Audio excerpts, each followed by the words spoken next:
In 2007, our family's life changed. She came to me one day and she said, I have a lump and I'm real concerned about it and I need to go see the doctor. They determined it indeed was cancerous, and they also determined that it was very fast-growing and very aggressive. The first thing I said to her was, should we look at some options that are out there?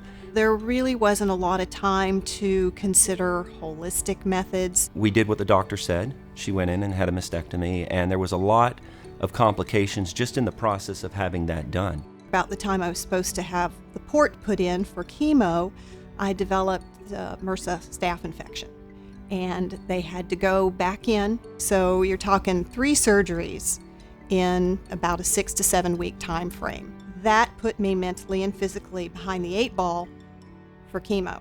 You've got 5 kids, and this is a hard thing to go to the kids and talk to them about to begin with.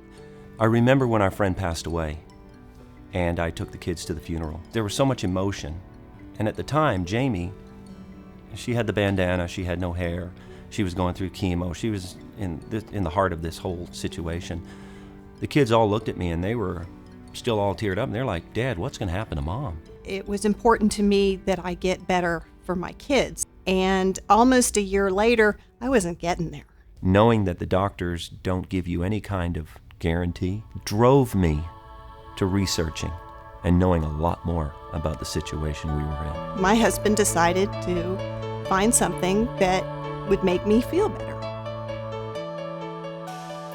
I spent countless hours online talking to people that had been through it, talking to doctors, talking to holistic type practitioners. I had to have been taking 16 to 20 supplements at that time, and they just weren't making me feel better. I was taking them because everybody said they were good for me and it would help me get better, but it didn't. On Warren's journey to find something to make me feel better, he was introduced to superfoods. Superfoods are foods that are grown in nutrient-dense soils. The soils in this country have changed over 30, 40 years.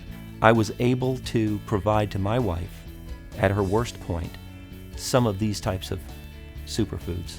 And what it did was it changed her. For me, it was like the clouds parted and the sunshine came through. I was out on a job site and she contacted me and said, I don't know what's going on, but I'm cooking dinner today. And that was the first time in probably a year. I felt so good, and I didn't realize how bad I felt until I felt good. That took him on a path to find out everything he could about superfoods and how nutritionally sound they were.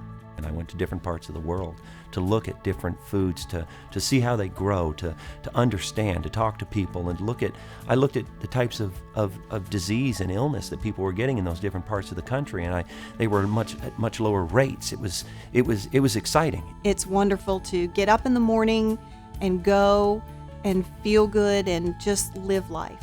When things changed for her as drastically as they did, when I was able to find superfoods and she was introduced to those, we have to help people go down that same path. We don't have a choice. That completely changed my focus. What I found from people consuming these types of products that come from these nutrient-dense soils is it impacts every part of their physical being. It impacts them mentally, physically. It changes everything.